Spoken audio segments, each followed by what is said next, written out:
ಕಾರಿನಲ್ಲಿ ಇದ್ದುದು ಮೀನುಗಾರರ ಆಕ್ರೋಶಕ್ಕೆ ಕಾರಣವಾಗಿತ್ತು. ಒಬ್ಬ ಜನಪ್ರತಿನಿಧಿ, ಒಬ್ಬ ಸಚಿವ ಕಾರಿಂದ ಹೇಳೋದಿಲ್ಲ, ಒಬ್ಬ ಕಂದಾಯ ಸಚಿವ ಎಲ್ಲವರು ಬೆಂಗಳೂರು ಸಂಬಂಧಪಟ್ಟವರು ಇಲ್ಲಿ ಕಾರಿನ ಬರ್ತಾರೆ.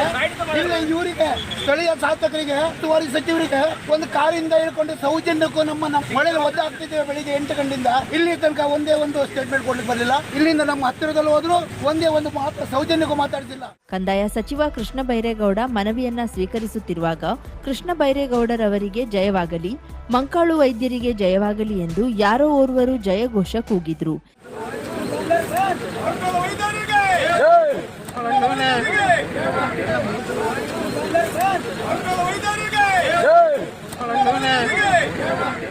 ಇದಕ್ಕೆ ಅಲ್ಲಿದ್ದ ಪ್ರತಿಭಟನಾಕಾರರು ಆ ವ್ಯಕ್ತಿ ಯಾರೆಂದು ಆತನ ವಿರುದ್ಧ ಧಿಕ್ಕಾರ ಕೂಗಿದ್ರು.